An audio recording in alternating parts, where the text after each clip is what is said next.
Hello friends, welcome back to our channel.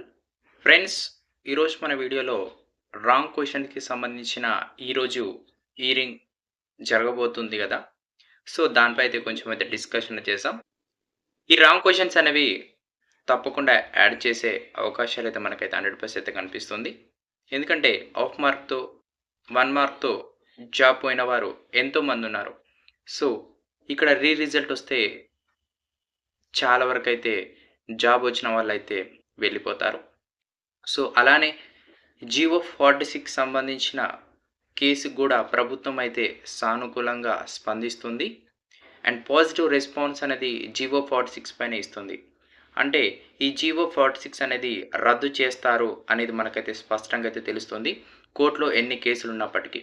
అలానే translate mistakes ఉన్న క్వెషన్స్‌కి గూడా మార్క్స్ అయితే తప్పకుండా అయితే యాడ్ చేస్తారు. ఎందుకంటే తెలుగులో వీళ్ళకి అర్థం కావచ్చు. అర్థం కాకపోవచ్చు. సో, అక్కడ వాళ్ళకి ఆన్సర్ చేయకపోవచ్చు గదా. సో, తద్వారా అయితే ఆ యొక్క రాంగ్ క్వెషన్స్ అయితే మనకైతే 100కి 100% అయితే యాడ్ చేసే ఛాన్స్ ఉంది. ఇంతకుముందు గూడా మనకైతే టీఎస్ఎల్‌పీఆర్‌బీ బోర్డ్ గూడా హైకోర్ట్ అయితే పంపింది. మీరు మార్క్స్ తప్పకుండా యాడ్ చేయాలని. బట్ దానిపైన కౌంటర్ ఏసిన టీఎస్ఎల్‌పీఆర్‌బీ బోర్డ్ ఇప్పుడు ఆ కేస్ అనేది మనకి నడుస్తుంది హైకోర్ట్‌లో. సో, ఇది ఎన్ని రోజులకి అయినప్పటికి కూడా మార్క్స్ అయితే యాడ్ చేసే ఛాన్స్ ఉంది.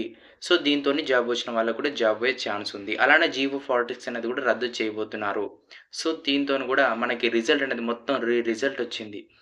గందరగోళంగా ఉంది కానిస్టేబుల్ ట్రైనింగ్‌కి వెళ్ళే అభ్యర్థులు. మా ఫ్రెండ్స్ కూడా చాలామంది ఉన్నారు జాబ్ వచ్చిన వారు కూడా. ఎందుకు ఇలా చేస్తున్నారన్నది కూడా మనకైతే అర్థం అవ్వలేదు. అసలు ఎటు పోతుందనేది కూడా నోటిఫికేషన్ కూడా తెలుస్తలేదు. సో, నేను దీనిపై అయితే నెక్స్ట్ వీడియోలో తప్పకుండా అయితే క్లారిటీ ఇస్తాను. ఈరోజు మనకి హీరింగ్ అయితే ఉండబోతుంది. హీరింగ్ తర్వాత ఏం జరిగిందనేది కూడా నేనైతే నెక్స్ట్ వీడియోలో అయితే అప్డేట్ ఇస్తాను. Thank you.